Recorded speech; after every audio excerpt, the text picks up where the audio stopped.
நீங்கள் வந்து நிறைய படங்கள் நடிச்சிட்டு இருந்தீங்க. உங்களுக்கு எந்த படம்னா பிரேக் த்ரூவாக அமைஞ்சது? அதாவது பார்த்தீங்கன்னா, நான் வந்து அதுக்கு முன்னாடி வந்து நான் 6, 7, 8 படம் நான் பண்ணியிருக்கேன். அதுக்கு முன்னாடி ஊரை தெரிஞ்சுக்கிட்ட தெலுங்கு படம் அதெல்லாம் அப்படி இப்படியே பண்ணிகிட்டு இருந்தாலும் என்னை வந்து நீங்கள் சொல்கிற மாதிரி மக்கள் மத்தியில் நல்லா ரீச் ஆனது கிங் காங் இந்த மாதிரி அப்படின்னு ரீச் ஆனது அதிசய பிறவி. சூப்பர் ஸ்டார் படம். சூப்பர் ஸ்டார் ரஜினி சார் அதிசய பிறவி.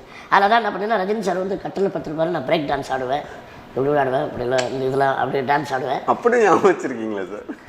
அப்போ தான் அவர் சார் என்ன சொன்னார்னா, அந்த ஷாட்டுக்கு முன்னாடி நான் ஃபஸ்ட்டில் ஆடி மியூசிக் போட்டாங்க, நான் ஆடினேன்.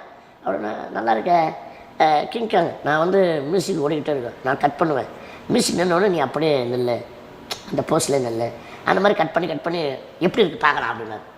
சரிங்க சார் அப்படின்னு சொல்லிட்டு அவர் மியூசிக் போடுவார், டான்ஸ் ஆடிக்கிட்டே இருப்பேன், நிறுத்துவார், அப்படியே நிற்பேன், மறுபடியும் அப்படியே அப்படின்னு வர அப்படியே நிற்பார், அப்புறம் மறுபடியும் அப்படியே டான்ஸ் ஆடு, இந்த மாதிரி ஆடிட்டு நிறுத்தி ஒரு 4 வாட்டி பண்ணுவேன்.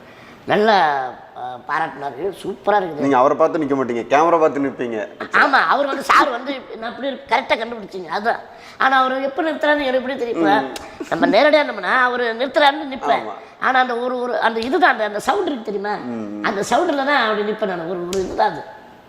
அப்படின்னு நிறுத்தி போடணும். அவருக்கு ரொம்ப பாராட்டினார், ரொம்ப சந்தோஷப்படாரு. கேட்டார், டான்ஸில் எங்கே கற்றுக்கிட்டீங்க அப்படின்னா, இல்லை சார் நான் கமல் சார் படம், ஆனந்த் பாபு சார் படம்லாம் நிறைய பார்ப்பேன், நான் டான்ஸ் படம்லாம், சகலகல உள்ளவன், தங்கக்குறி கீதம் இந்த மாதிரி படம்லாம் நான் பார்ப்பேன், உதய கீதம் இதெல்லாம் வந்து டான்ஸ் படம்லாம் நான் போய் பார்ப்பேன் சார். அதுலேருந்து அப்படியே இது பண்ணி என்னுடைய ஸ்டைலை நான் பண்ணுறது. ரொம்ப பாராட்டினார், சூப்பரு அப்படின்னாரு.